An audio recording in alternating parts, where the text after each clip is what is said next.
Kasama by-election results, winner's name, wins. Full breakdown and what it means as ballots were counted late into the night. One thing became clear: this was not just a local by-election. What happened in Kasama today could signal where the country is heading politically. In this update, we break down the results, voter turnout, party performance, and why national leaders are paying close attention. Good day, viewers.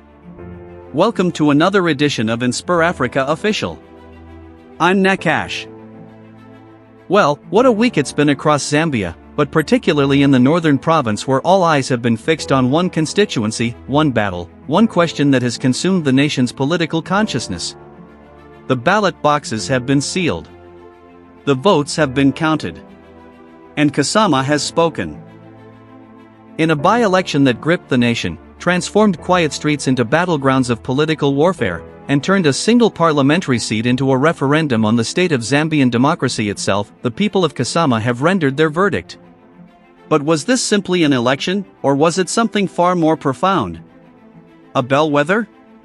A warning shot across the bow of the ruling party? Or perhaps a validation of the strategies that have defined Zambian politics in this new era? What forces converged in this northern stronghold to produce this outcome?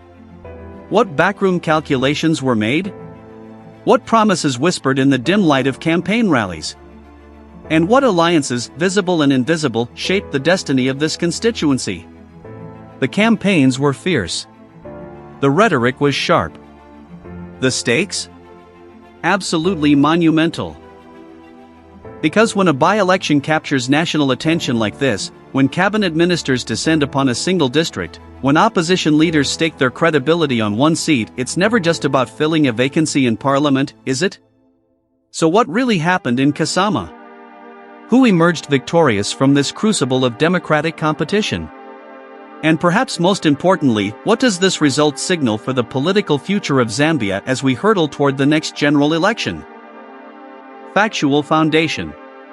The revelation came to light on January 30, 2026, as the Electoral Commission of Zambia completed its tallying process at the Kasama Central Constituency Returning Center. This by-election was necessitated following the unfortunate passing of the former Member of Parliament in late 2025, creating a vacancy that would set the stage for one of the most closely watched electoral contests in recent Zambian political history. The seat, historically significant in northern province politics, became the focal point of intense campaigning from multiple political parties.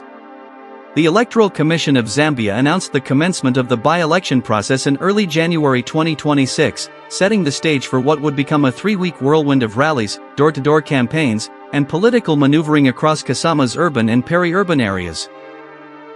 Nominations opened on January 8, and by the closing date of January 10, the field had crystallized. The major contenders represented Zambia's primary political forces, the ruling United Party for National Development, fielding a candidate with deep local roots, the Patriotic Front, attempting to reclaim territory in what was once considered their northern fortress, and several independent candidates hoping to capitalize on voter dissatisfaction with traditional party politics. The campaign period that followed was nothing short of extraordinary.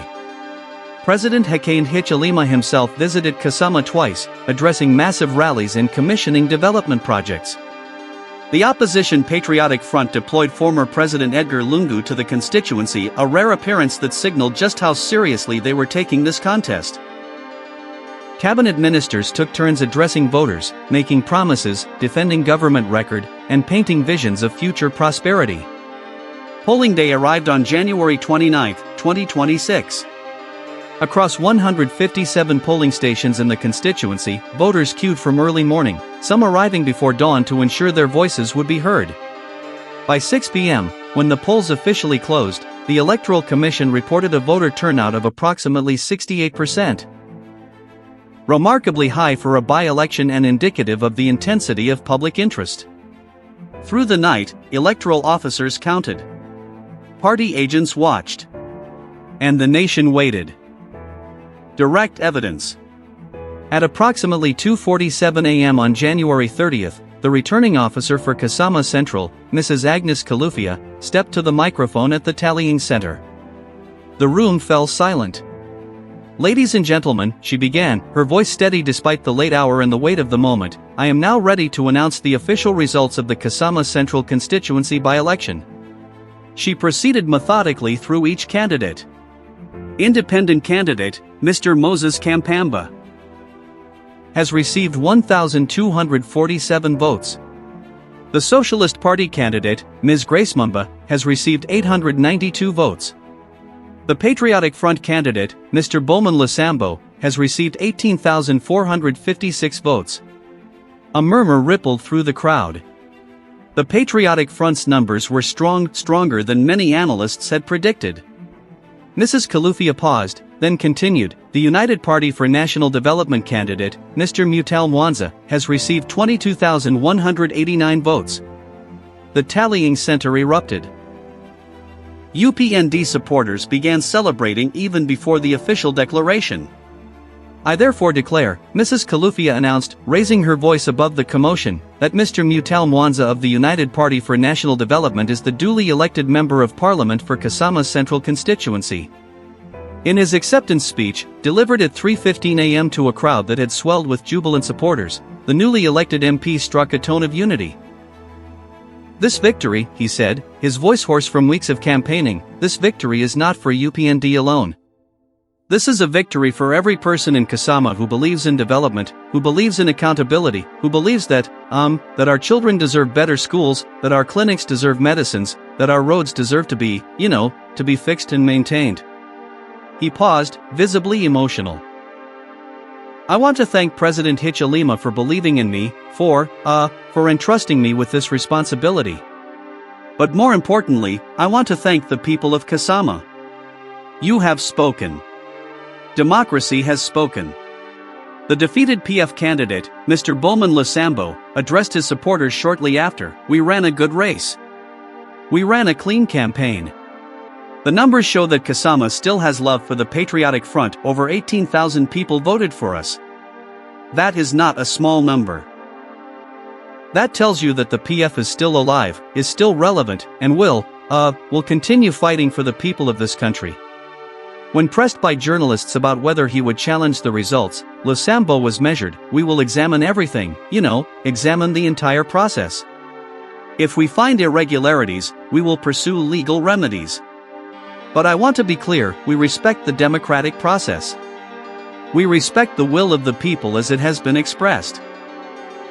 Electoral Commission Chairperson, Mr. Mwangala Zalumis, in a press conference later that morning, defended the integrity of the process. "This was a free, fair, and transparent election. We had observers from civil society, from political parties, from international organizations. Every stage of this process was monitored. The people of Kasama have made their choice, and that choice must be respected." Deeper analysis. But what does this result truly signify for Zambian politics?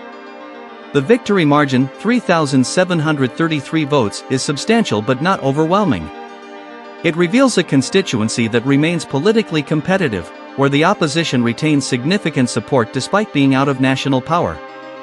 This has profound implications. Political analyst Dr. Sishiwa, speaking on a post-election panel, offered this assessment. "What we're seeing in Kasama is a microcosm of Zambia's evolving political landscape. The UPND has won, yes, but they've won in an area where the PF still commands respect and loyalty.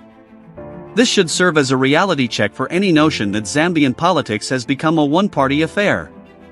From the ruling party's perspective, this is undoubtedly a victory to celebrate." UPND Secretary General Batuka Menda declared it a clear endorsement of President Hichilema's New Dawn agenda and a rejection of the corruption and mismanagement that characterized the previous regime. But opposition voices paint a different picture. PF Media Director Emmanuel Mwamba noted, "Remember, this is a by-election where the ruling party deployed every resource at their disposal. The president visited twice, every cabinet minister was here, development projects were commissioned specifically during the campaign period. And still, they only managed 55% of the vote. That should concern them." Civil society organizations have raised questions about the use of state resources during the campaign. The Foundation for Democratic Process issued a statement noting, While we commend the ECZ for conducting a generally well-administered election, we remain concerned about the blurred lines between party campaigning and government business. The commissioning of projects during campaign periods creates an uneven playing field that undermines true electoral competition. There's also the question of what this means for Zambia's political future. With general elections scheduled for 2026, by-elections like this serve as important barometers of public sentiment. The fact that voter turnout reached 68%, extraordinarily high for a by-election, suggests deep civic engagement but also potential polarization. Legal scholar Professor O'Brien Kaba raised procedural concerns. We need to examine whether our electoral laws adequately regulate the conduct of by-elections, particularly regarding incumbency advantage.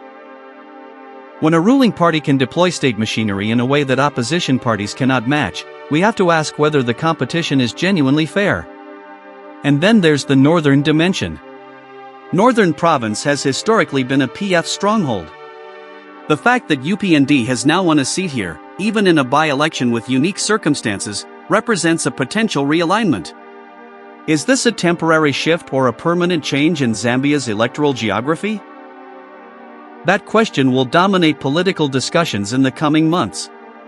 And so, viewers, the Kasama chapter closes, but the story it tells is far from over.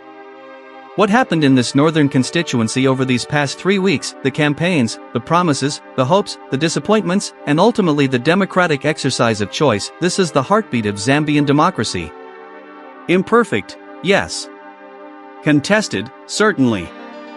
But alive and vibrant. We want to hear from you.